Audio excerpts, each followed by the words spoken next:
Good morning বাউন্ডুলে family. সকালটা অনেক সকালেই হয়েছিল, অর্ধেক রান্না বান্না করে রেডি করে রেখে দিয়েছি। তারপর অপেক্ষা করছিলাম কোয়েল কখন আসবে। যাই হোক কোয়েল এসছে, এখন এসে এদিকে রুটি টুটি করছে, রুটি করাটা শিখে গেছে। যাই হোক আমি আজকে বেরোবো, আমি যাবো আজকে আরংঘাটা একটা বান্ধবীর বাড়িতে। আগে আগে রুটি টুটি খেয়ে আমি আগে বের হই তাড়াতাড়ি, নাহলে এদিকে আমার 10টায় বেরোতে বলেছে, সবাই ফোন করে যাচ্ছে, কারণ আমি যাচ্ছি ট্রেনে আর আমি করি সবচেয়ে আগে লেট। আজকে 10:30টার ট্রেন, 10টায় বেরাবো, আর আগে আগে না বেরালে হবে না। যাই হোক ছেলেকে বললাম একটু ছেড়ে দিয়ে আসবি, চল স্টেশন পর্যন্ত, ও যাবে, ট্রেনে ফেনে উঠে ও বাড়ি চলে আসবে। তারপরে দেখো আজকের ব্লগটা একটু অন্যরকম হতে চলেছে। চলো দিনটা আজকে সুন্দর করে শুরু করি। ট্রেনটা ঠিক মতন পেলে হয়, আমার যা টেনশন হচ্ছে যতক্ষণ ট্রেনে না বসে ওকে ফোন করবো ততক্ষণ মাথায় একটা টেনশন যে ঠিকঠাক পৌঁছে গেলেই হলো। দেখি আগে যাই, টোটো তো আছে দাঁড়িয়ে।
আমার পক্ষে 1 ঘন্টা কোনো জায়গায় চুপচাপ বসে থাকা কি সম্ভব? আমাকে নিয়ে কোথাও যখন ছেড়ে দেবে তাহলে আমার শাস্তি এই ব্যাপারটা। আমি কাজও করি যখন এদিক ওদিক দিয়ে গিয়ে উঠে উঠে কাজ করি, সেই জায়গায় 1 ঘন্টার মধ্যে হয়ে যাচ্ছে। ট্রেন যাচ্ছে তো যাচ্ছে, থেকে নেমে গিয়ে বাড়ি বুঝতে পারছি না, তার মধ্যে বৃষ্টি, তার মধ্যে খেসখেসানি গলা কথা বলে যাচ্ছে। এদিকে বিহাইন্ড দ্য সিন সবসময় ক্যামেরা তো আসছে না, আপনি খেসখেসানি গলা নিয়ে আমার সামনে চলে আসছে। এখন আগে আমরা চলে এসেছি, এসে আমি তো চেঞ্জ করে একটু, আমার তো সবসময় খাওয়া লাগে, যাই হোক চা খাওয়া, কোল্ড ড্রিঙ্কস, উল্টো পাল্টে যা হোক খেয়েছি। আমরা এসেছি ওর বাড়ির পেছন দিকটা, এখন এইটা ছিল ওর আগের পুরনো বাড়িটা, আর এখন ওর বাড়ি হয়েছে ওইটা। যাই হোক আমরা এসেছি পেছন দিকে, আর ওর বাড়ি থেকে স্টেশনটা এই গলিটা দিয়ে গেলে ডান দিকে, একদম কাছাকাছি। আমি জন্য ভালো একটু ক্যামেরাটা অন করি, করে দেখিয়ে দিই আমরা সত্যি কোথায় এসেছি। যাই হোক বিকেলে অনেক জায়গায় যাওয়ার প্ল্যান আছে, কিন্তু এখন কতদূর কি হবে সেটা জানি না। আর যে বাড়িটা দেখালাম ওই বাড়িটাতে বিয়ে করে এসে ঢুকেছিল, এখন অবস্থা খারাপ, যার জন্য নতুন বাড়ি ওরা করে বেরিয়ে গেছে ওইদিকে।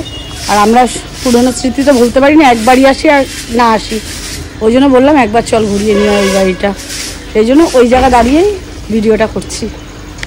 আমি অনেক সময় ব্লগে বলেছি কিনা জানি না, কিন্তু ফোনে বা এমনি ওকে সামনে দেখলে ইয়ার কি মারতাম যে তোর তো লাইনের ধরে বাড়ি, কিন্তু লাইন নাই। দেখো ওর থেকে স্টেশন দেখা যাচ্ছে, দেখছো স্টেশনের যে হয় না ওভার ব্রিজের ওপরটা, ওটা দেখা যায়।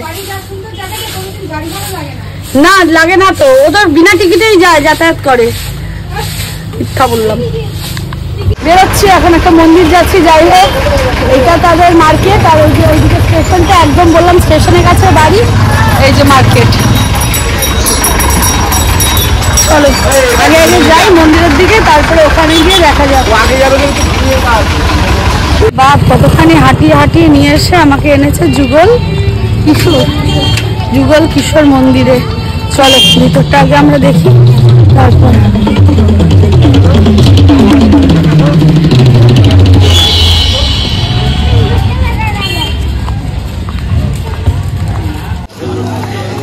অন্ধকার হয়ে গেছে, কিন্তু ভালোই লাগছে চারিদিকটা।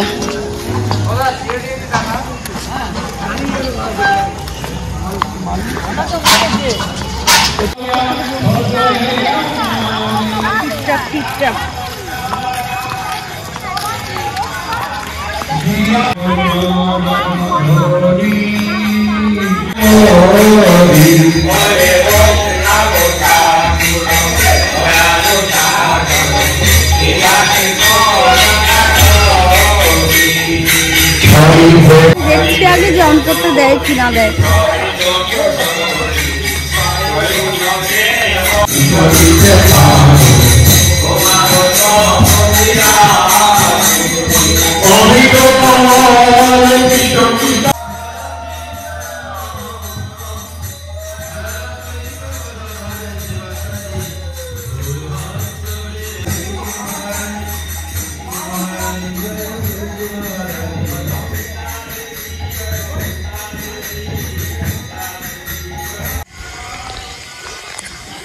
মন্দিরের পেছন দিকটা এটা একটা নদী, কি নদীর নাম কি দিচ্ছে? চূর্ণী নদী হবে, চূর্ণী নদী না?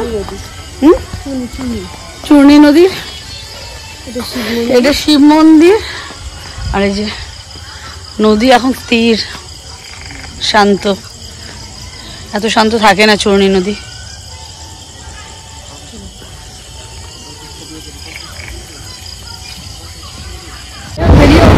ভিডিও করা হয়নি, আর একদম যে ভিডিওটা আমি অন করলাম এই কারণে সেই এসি ট্রেন আমার সামনে দিয়ে পাস করে।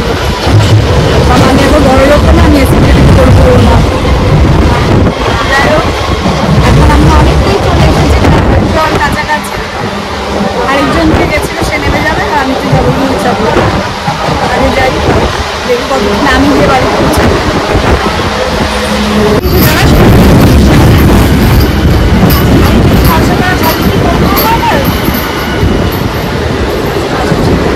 এসেছি, এবার লুচির অবস্থাটা দেখো।